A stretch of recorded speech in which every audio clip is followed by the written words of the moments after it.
We will continue to worship God by the reading of His Word. I would like to ask everyone to open their Bibles. If you don't have a Bible yet, meron pa rin po tayo dyan na CSM na uh, nagsisale po ng kanilang Bible. So we encourage you, everyone, to buy the best Bible you can buy, the most expensive Bible you can buy, so that we can enjoy the Word of the Lord. Amen? John chapter 10, verses 32 hanggang sa dulo po. No. Sorry. Hebrews chapter 10, 32 to 39. Na-overwhelm ako sa worship natin. Okay. Thank you, Jesus. Are you there? Okay. Verse 32. But recall the former days when, after you were enlightened, you endured a hard struggle with sufferings, sometimes being publicly exposed to reproach and affliction, sometimes being partners with those so treated. For you had compassion on those in prison, and you joyfully accepted the plundering of your property, since you knew that you yourselves had a better possession and an abiding one. Therefore, do not throw away your confidence, which has a great reward. For you have need of endurance, so that when you have done the will of God, you may receive what is promised. For yet a little while, and the coming one will come and will not delay. But my righteous one shall live by faith, and if he shrinks back, my soul has no pleasure in him. But we are not of those who shrink back and are destroyed, but of those who have faith and preserve their soul. This is the word of the Lord. May God bless the reading of His word. You may now take your seats.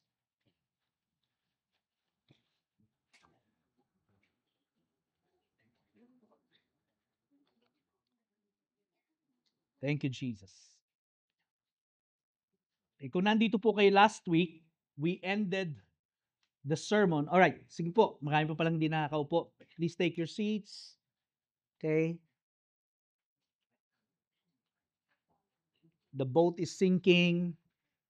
All right. Kung meron pong bakanting chair sa inyo, taas ang kamay. Ayan, marami pong bakante dito sa bandang kaliwa ko po. Here. Okay. Please do pray. We're getting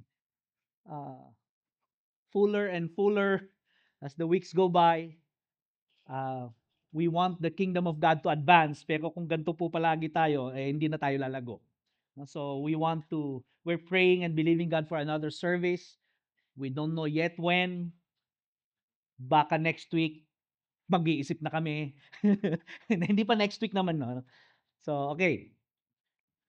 Sino dito gusto nyo pang ma-invite yung mga mahal nyo sa buhay? Taas ang kamay. Ayan. So, kailangan talaga magka-service tayo. Pag nagka-service ba tayo, mag-invite pa kayo? Okay, sige. Sabi niyo yan, ha? Alright, last week po, nagtapos po tayo sa aking preaching with an admonition and a warning. This week, we will continue on with this discussion. Ito po yung continuation ng verses na ating pinag-aralan last week. We ended with Hebrews chapter 10, verse 31. Today, we will discuss verses 32. Okay? And the following. Are you with me? Ready na po ba kayo? Yeah. Okay. Sige. Yesterday, dahil po sa matinding pagbagsak ng ulan, temporarily po na-trap po kami dito sa SM Sukat. No? Gusto ko nang umuwi, hindi ako makauwi. No? Maraming pong sasakyan yung ayaw lumusong sa baha. Okay? Now, while at it, I remember our very first vehicle. No? The Isuzu Highlander. Ayan, pakita nga natin yung Isuzu Highlander. Ayan. Yan lang po yung Isuzu. Hindi po yan yung sasakyan ko. Pero ganyan. Alright? No? Hindi po ako takot sa baha kapag yan ang daladala ko. Okay? Kilala naman po ang Isuzu pagdating sa baha. Nung bata-bata pa po ako, ang father ko po ay may taxi na Isuzu Gemini. Sino nakakatanda nun? Isuzu Gemini. No, yung lahat lumulutang na sa baha, siya bumabiyahe pa. Yan. Totoo yan. Amen? No? Anyway, early 2000, because of wrong choices and mistakes na kinumit ko po, we had to let go of our Isuzu Highlander together with all the photocopy machines na ginagamit po namin sa business. Gone in a wink of an eye. Na wala man lang kaming natanggap kahit anong kapalit. As in, we could have fought and win. Pwede naman na paglaban. Pwede kaming manalo. But for our own peace, and by the promptings of the Lord, my wife and I decided, let go na lang natin. No? Kasi po, nagiging scapegoat kami since kilala sila, no? Alam nila na hindi naman kami basta-basta, alam mo yun, yung lalaban. So, kinonsider ko na lang po ito na discipline ni Lord. Amen? But you see, the Jewish Christian, during the time of the book of Hebrews, wala silang ginawang mali. Di tulad ko. Ang pagkakamali lang nila, should we consider that pagkakamali, ay nanampalataya sila kay Jesus. Ginagawa silang scapegoat dahil hindi rin naman sila mga bayolente, hindi sila gagante, kaya ito na lang yung ating pag-initan. Okay? Their properties were being confiscated at a whim. Basta gustong i-confiscate, i-confiscate. Okay? Marami sa kanila, maraming mga masasaklap na mga karanasan. Okay? Yung verse po na binasa natin kanina, I will divide it into 3 segments and I will name it as, okay, ang hirap ng high-tech, naglolo ko. Okay, I will name it as number 1, a challenge, an admonition, and an encouragement or a declaration. Okay, sa video nga po yan. A challenge, an admonition, and an encouragement or a declaration. First, doon tayo sa challenge. Sabi po sa verse 32, sabi niya, but recall the former days. Tingnan po ninyo, bukatin po ninyo yung Bible niyo. Okay. I want you to keep it in Hebrews chapter 10, digital man po yan or physical. Okay. I think I need to remove this one. Okay. Ayan. Okay. Verse 32. Sabi niya, but recall the former days. Sabi niya. This is actually a challenge. It is an imperative term. Sabi niya, alalahanin niyo yung mga panahon nagsimula kayo sa Panginoon. They were suffering immensely. But the author said, sabi niya, alalahanin niyo. Dig up those memories. Relive the yesteryears. Ano sabi niya? Recall the former days when after you were enlightened. Nung na-born again pa lang kayo, sino dito? 2 weeks pa lang kayong na-born again, taas ang kamay. 1 year na born again, taas ang kamay. 1 year. 1 year. 2 years. 3 years. 4 years. Sino dito kahit anong sabihin ko? 10 years. Born again ba kayo? Sabi niya, Recall the former days when you were enlightened, nung nakakilala kayo sa Panginoon, nung bago kayong born again, not just any memories, but the memories of your first days in the Lord. Or maybe first weeks, first years. Sino dito naalala nyo pa yung day and time na born again kayo? Naalala nyo pa? Ako po, I could vividly remember the day, the time, the place, the year. January 29, 1984. Manila Midtown Hotel. I was invited by a fellow sacristan. Sabi niya, punta ko doon sa pinupuntahan ko. O sige, punta ako. And I entered the Manila Midtown Hotel, kung saan po nakatayo ngayon yung Robinsons Manila.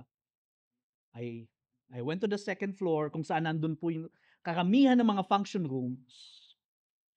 And I attended the church. And here's an old British guy preaching in perfect Tagalog with a British accent. Mga minamahal, gusto ko pong sabihin sa inyo, mahal na mahal po kayo ng Panginoon.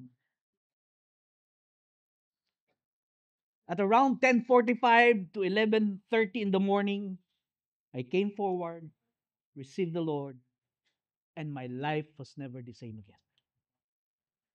I had a wonderful time as a believer growing up, unlike ito pong mga Jewish Christian na pinag-uusapan natin in the book of Hebrews. Anong sabi ng author? You endured a hard struggle with suffering. Grabe, You endured a hard struggle with suffering. Parang lahat po ng words dito, ayoko. You endured a hard struggle with suffering. Meron po tayong tinatawag na double whammy. May tinatawag na tayo triple whammy. Ito po, quadruple whammy. Yeah.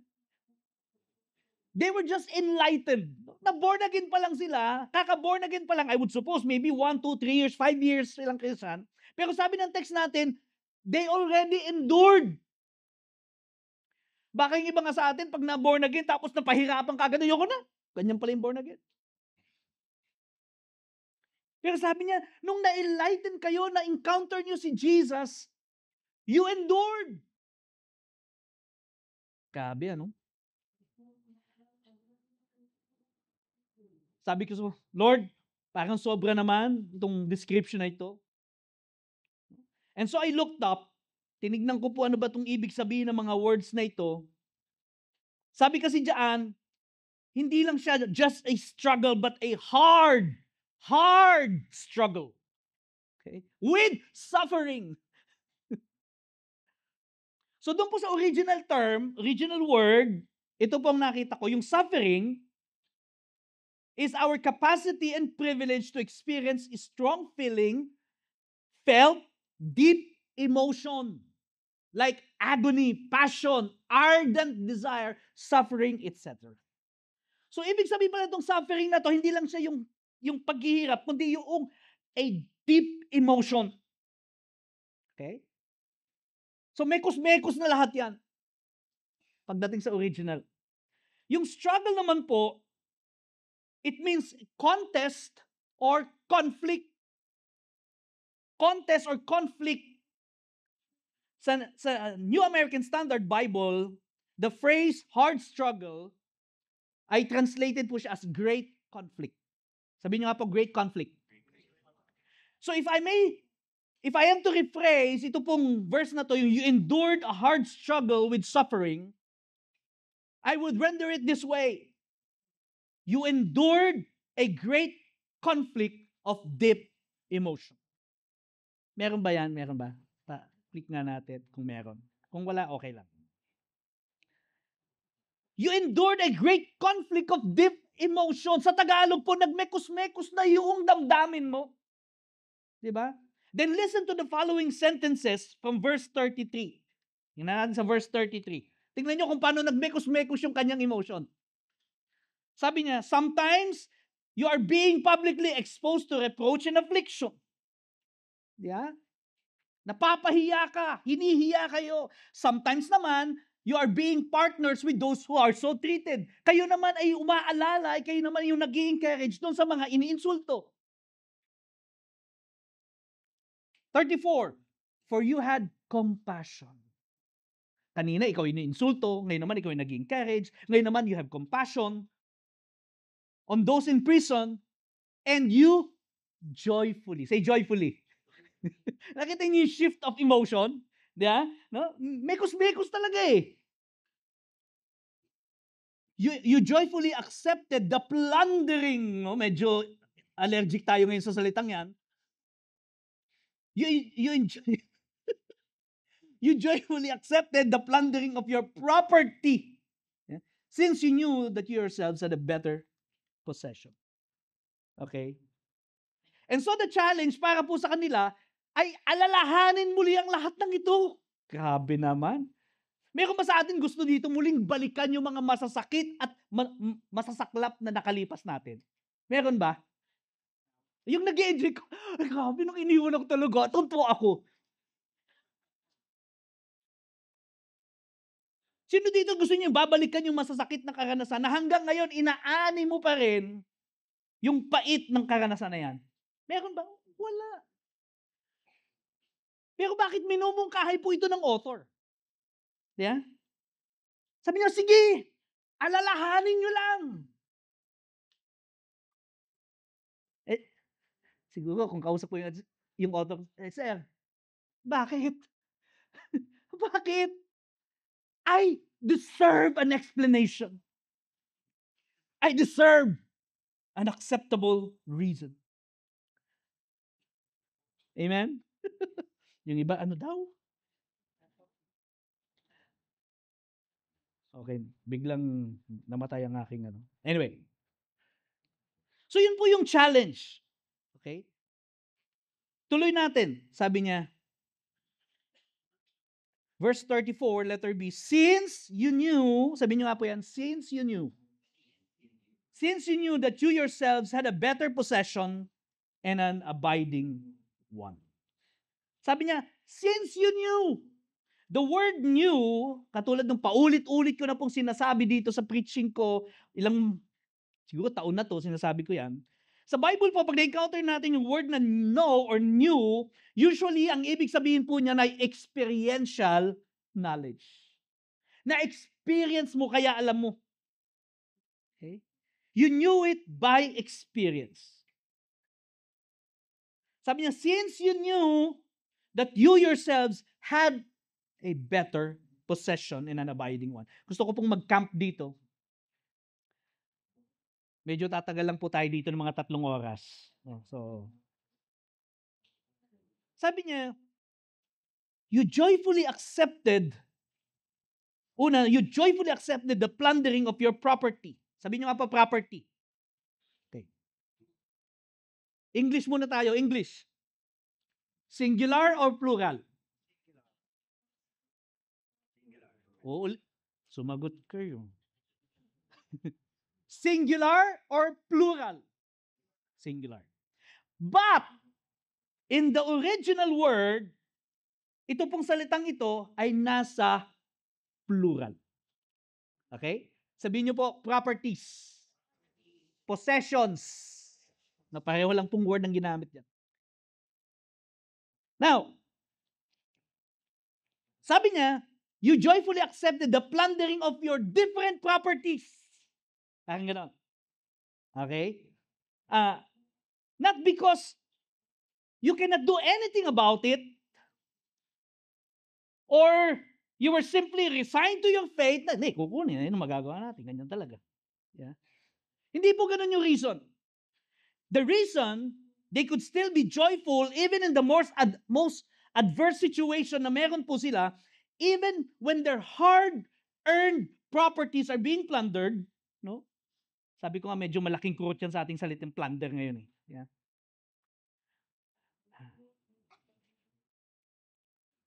Kapag nakakapanood tayo ngayon sa YouTube, sa TV, ng mga hearing, tapos napapanood natin sa video paano lumulutang yung mga paninda ng ating mga mga kababayan dahil sa baha.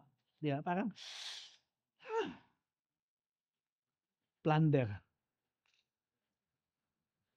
Pero ito po, sa situation na very different. Hindi palihim na tulad ng ibang ginagawa sa atin ngayon. No? Ito po harapan, kinakamkam yung kanilang mga area simply because they are Christians. They could still rejoice. They could still rejoice.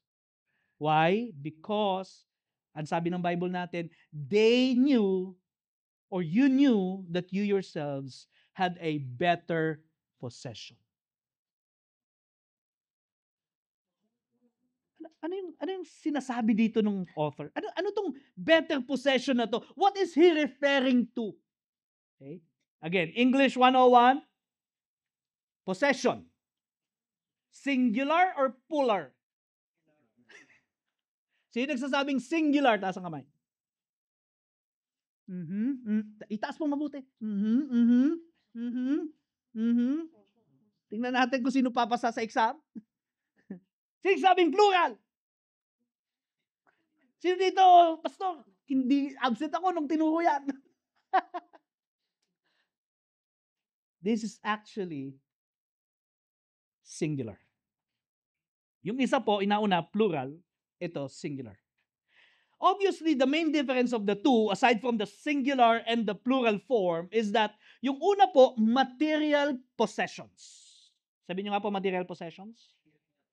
Kinakamkam, kinukuha, pinaplunder material possessions. While the other one, sabi niya, you have a better possession, it is a non-material possession. Another difference is that yung original word po, the first one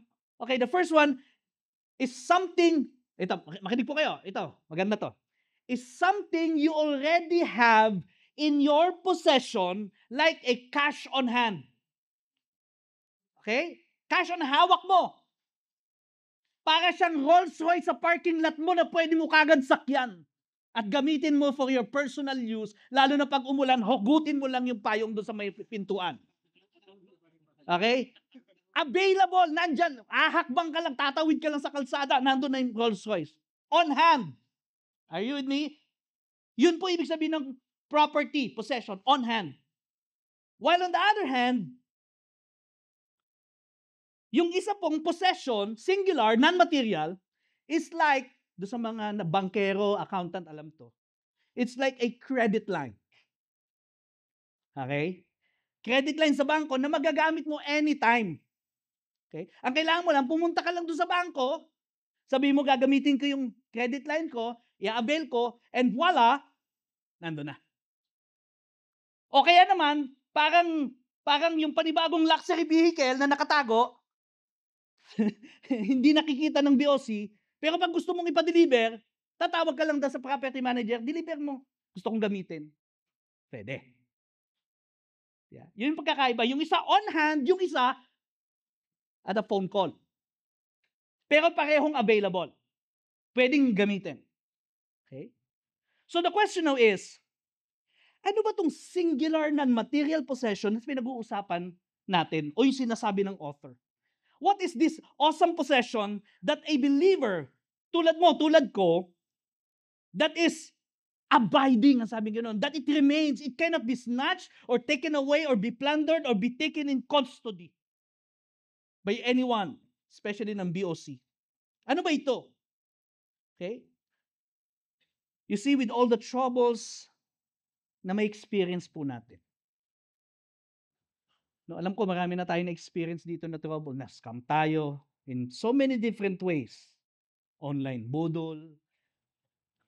Yung isang asawa po ng pastor natin, feeling niya siya ay nagkaroon ng accidents for hire. Yeah.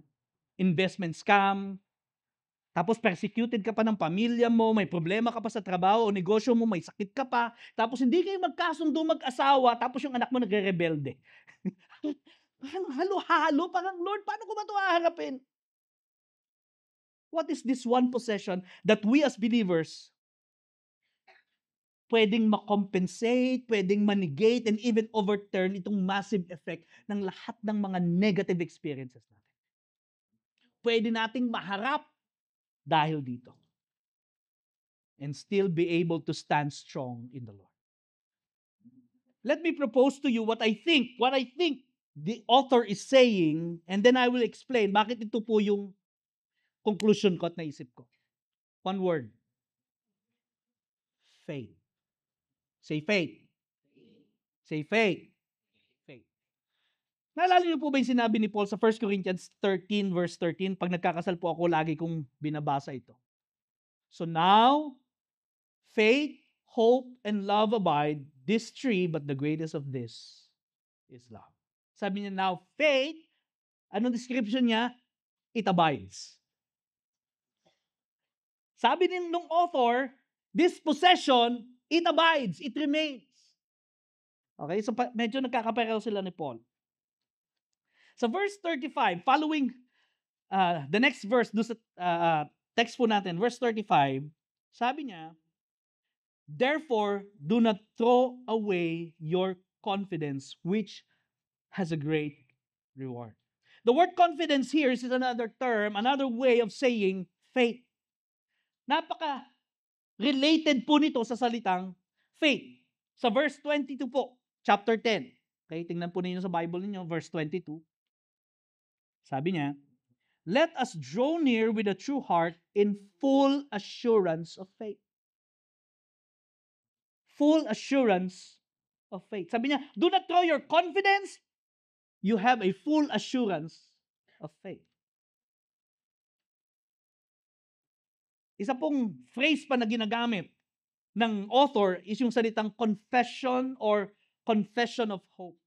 Sabi po sa chapter 3 verse 1, consider Jesus the apostle and the high priest of our confession. Chapter 4 verse 14, let us hold fast to our confession. Chapter 2 verse 22, 23, let us hold fast the confession of our hope without wavering, for the one who promised is faithful. And I think the most telling of all is that kaya sinabi ko tong faith kasi po pagkatapos po ng chapter 10, no? Dulong-dulo na po yung text natin eh. Pagkatapos po nito, sumunod yung chapter 11. At kung babasahin po ninyo yung chapter 11, this is all about faith. It defines faith. It tells you who are the people of faith. It tells you how they express their faith. Sabi po ng Hebrews 11 verse 1, now faith is the assurance of things hoped for, the conviction of things not seen. Now, warning lang po, hindi po ito faith series. Ito po ay Book of Hebrews series about better things, about how Jesus is better. So, hindi po ako mag-dive in doon po sa nitty-gritty of the faith. No? But let me say this. Marami pong klase ng faith. Okay? Look up here. Baka bigla kayong malito. Tapos paglabas nyo doon, iba na naintindihan ninyo. Marami pong klase ng faith. Meron pong saving faith. Nung nanampalataya ka, naligtas ka. Meron tayong tinatawag na mountain-moving faith. Yung mga imposible, yung mga bagay na parang hindi mo kaya, pero nagagawa mo because of that mountain-moving faith. Meron namang faith for healing, faith for provision, etc., etc., etc. Lahat ng mga kakaharapin mo, merong faith yan kailangan mong gamitin. Are you with me? Faith to endure. Faith to ask. Faith to seek. Faith to knock. So ano yung nire-refer ng author dito when he talks about the better possession? Which I said, I believe it's faith. Okay? It is faith taken as a whole. Parang he lumped it all together. Because the author, doon po sa chapter 11, is discussing the faith of the Old Testament heroes. He discussed them, yung different facet of faith. Mabilis naman po ito. I hope you can, buksan po ninyo sa chapter 11. No? I hope we can, anong tawag doon? Makaagapay tayo. Medyo bibilisan ko lang po ng konti. Kasi pinapahinto na ako. Verse 2. Tingnan nyo, anong klase mga faith ito Una, basahin mo natin verse 2. For if by the people of old, in the old people, the Old Testament, received their commendation. Commendation is another word for reward. Okay? So pinag-uusapan kanina, which will greatly be rewarded. Okay? Do not let go of your confession, it will greatly be rewarded. Sabi niya, the people of old received their reward, their commendation. Verse 3, ito na. By faith, we understand that the universe was created by the word of God. Sabi niya, by faith, alam natin, naniniwala tayo, bilog ang mundo, kinreate ni Lord ang mundo. Okay? Simply by believing. That's faith. Believing that God created the universe is faith. Verse 4, by faith, Abel offered to God a more acceptable sacrifice than Cain. That's faith. Verse 5, by faith, Enoch was taken up so he should not see death.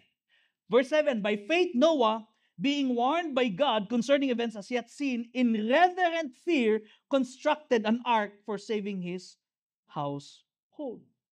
Kahit na hindi pa po niya, tingin kayo, kahit hindi pa po niya naiintindihan yung sinasabi ni Lord na uulan, kasi hindi pa siya nakakakita ng ulan, hindi pa siya nakakaranas ng ulan, ever.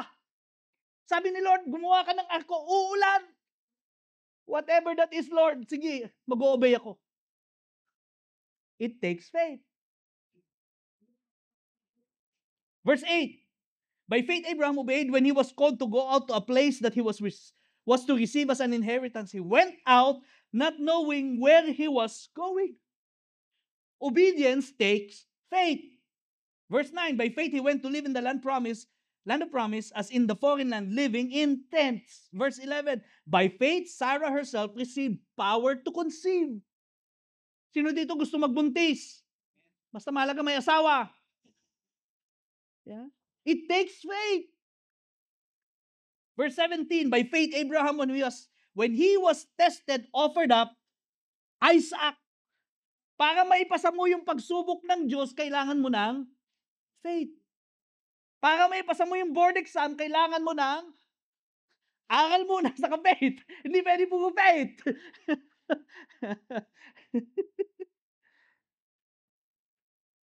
Verse 20, by faith Isaac invoked future blessings on Jacob and Esau. So pag nag-invoke tayo ng blessing sa ating mga anak, kailangan natin ng faith. Verse 21, by faith Jacob, when dying, blessed each of the sons of Joseph. By faith Joseph, at the end of his life, made mention of the exodus of the Israelites and gave directions concerning his bones. Pati yung future, you want to believe for the future, you need faith. Verse 23, by faith Moses' parents were not afraid of the king's edict. Courage needs faith. Medyo mahaba pa po yan. Lalagpasan ko na lang. One after another. Okay? Binibida ng author sa kanyang audience the faith that these people have. Iba't ibang klase, iba't ibang facet, iba't ibang expression. Bakit? Because he wants to give them an admonition, which brings me to our next segment. Admonition. Balikan natin ang verse 35. Sabi niya, therefore, do not throw away your confidence, which has great reward. Sa chapter 11 po, binanggit sa verse 2, may reward, may reward, may reward. Pero inunahan niya na sa chapter 10, verse 35, sabi niya ganun, do not throw away your confidence. It will be rewarded. Do not away from Christianity. Do not throw away your faith. Do not walk away from Jesus and pursue a persecution-free, pain-free life. There's no life without Christ. Amen? Just like what our song said, just give me Jesus. Sa inyo na ang mundo, akin si Jesus. Because the world cannot offer anything that could truly satisfy the deepest longing of our hearts. None. Ano sabi ni Blaise Pascal, the great physicist and scientist? There is a God-shaped vacuum in the hearts of man that no one could fill it except God in the person of Christ. Only Jesus can truly satisfy.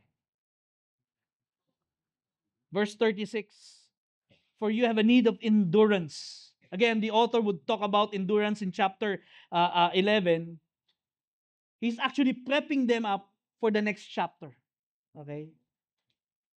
For you have need of endurance so that when you have done the will of God, you may receive what is promised. meron pong promised reward. Okay? Medyo sikuhin mo yung katabi mo, sabihin mo, kapatid. Sige, sikuhin konti. Kapatid, may naghihintay sa atin na reward. Yeah. Hindi yan SMAC, hindi yan SNR, heavenly reward.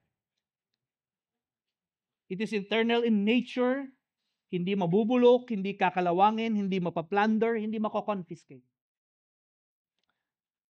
The place being prepared for us by Jesus is more beautiful than any mansion anyone could build. The new earth we will live in, the new heaven and new earth we will live in, is gonna be perfect. Amen. Iba't iba na nga yung reward na ibibigay sa atin, tapos titira pa tayo sa pagkaganda-gandang lugar. Pastor, gaano ba kaganda yan? Listen, if you can take a snapshot of all the most beautiful places in all of the world, from the eastern world to the western world, from the North Pole to the South Pole, pagtagpi-tagpi mo na lahat yon. And all the most precious and exquisite gem na pwede mo matagpuan, na kinarat, inayos, idikit mo lahat sa paligid. Buuin mo yon sa iyong kaisipan. And all you will have is a sneak peek, a preview of what we're going to have when we are in the new heaven and the new earth. But I think the greatest reward we could ever have is to be with Jesus. Amen. To be with our God. Revelations chapter 21, verses 1 to 3. Then I saw a new heaven and a new earth. For the first heaven and the first earth had passed away, and the sea was no more. Hindi ko alam kung kayo yung mga mahilig sa seafood, kung makakatikim pa kayo ng seafood sa langit. Wala na daw sea. I don't know. Verse 2. I saw the holy city, New Jerusalem, coming down out of heaven from God, prepared as a bride adorned for her husband. And I heard a loud voice from the throne saying, Behold, the dwelling place of God is with man. Before the author described the place, dinescribe muna niya kung anong klaseng relationship meron ng tao sa Diyos. Sabi niya, Behold, the dwelling place of God is with man. He will dwell with them, and they will be His people, and God Himself will be with them as their God. This is the greatest reward we could ever have. The crown of righteousness, the crown of life, the crown of glory, all other crowns, the house, the mansion, whatever that is, pales in comparison to being with our God. Amen? Naalala nyo ba nung sumalubong kayo sa tatay nyo o sa asawa nyo? Maraming bitbit na pasalubong. Pero ang una mong gustong makita, yung asawa mo o yung tatay mo. Tama?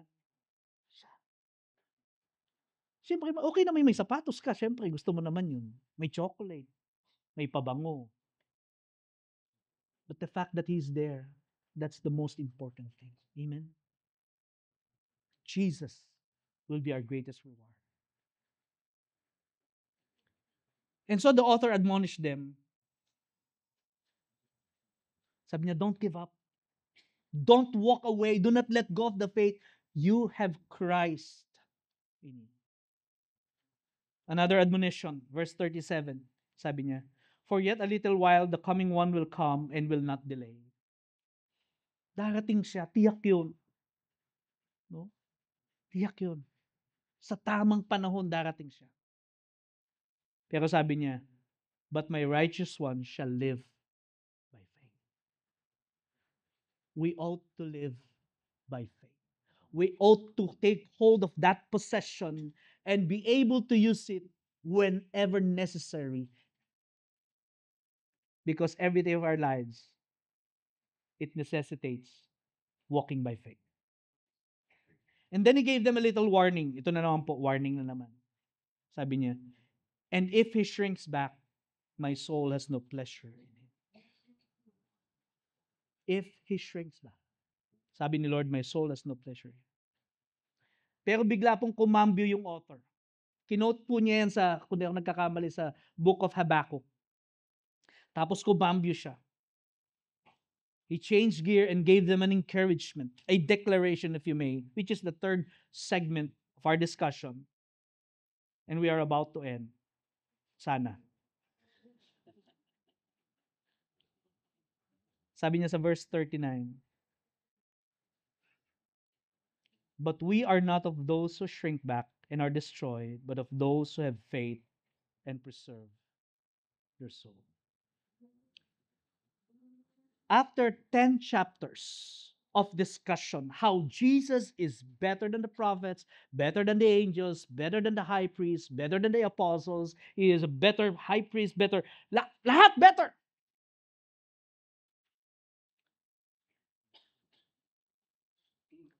He told his Jewish audience, these Jewish Christians, and I'm telling you the same thing as Victory Parañaque people. Here's what he's saying. People may shrink back. Yes. But we are better than this. Amen. Sabi mo sa katabi mo, you're better than this. Sabi mo, you will not shrink back. Why? Because we are people of faith. We are people of faith. This faith is at our disposal whenever we need it, wherever we need it, however we need it. Humaharap ka ba sa pagsubok? Let faith arise. Speak into your situation. Natetempt ka ba? Madalas? Let faith arise. Remind yourself na yung pinananampalatayanan mo at yung reward ay naghihintay sa'yo, totoo yun. Amen? Remind yourself that giving in and giving up is not worth it. Not worth it compared to what eternity could bring us. May sakit ka, you are in need, you are troubled, you are anxious, yung mental health mo hindi na okay, you can grab a hold of faith that you have in Christ. Call His name. Ask for an extra measure of grace. Lord, hirap na po ako. Tulirong-tuliro na po ako. No? Kaya ang kanta mo, tuliro, tuliro, tuliro. Pag di mo inangatan yan, iba na ang magiging kanta mo. Sino ang tunay na baliw?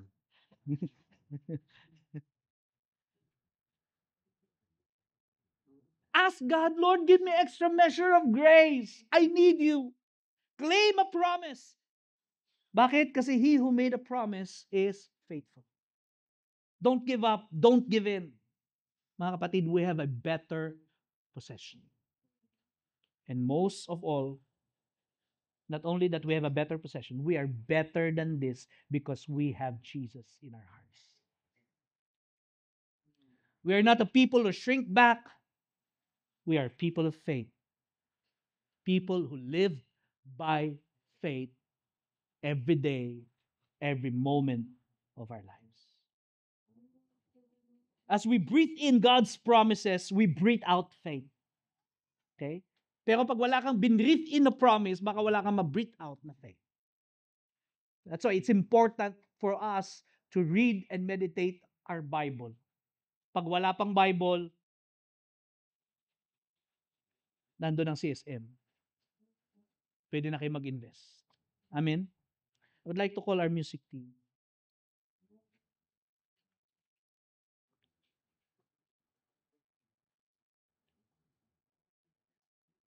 Katulad po ng paulit-ulit ko nang sinasabi.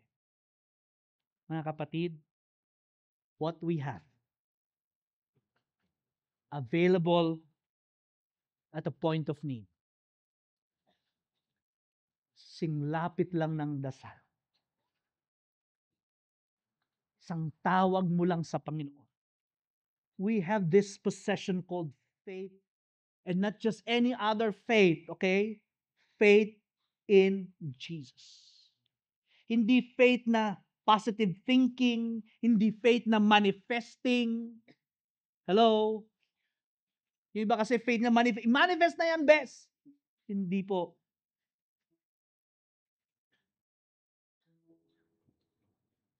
Faith in Jesus. Out of His Word.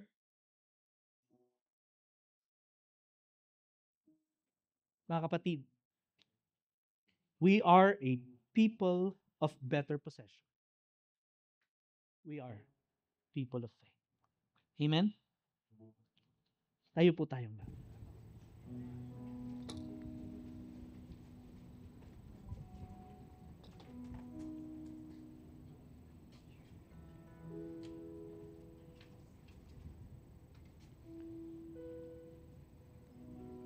Ang pananampalataya po natin naka-anchor kay Jesus. Kapag hindi po si Jesus kapag hindi po kay Jesus naka-anchor yung faith natin, positive thinking lang po yan. Manifesting lang siguro. But our faith should be in Jesus and on His promises. That's why, as we worship today, let's make this our prayer. Just give me Jesus. Lord, Ikaw yung kailangan ko. Lord, build up my faith. Lord, give me extra measure of grace. Help me to stand on your promise.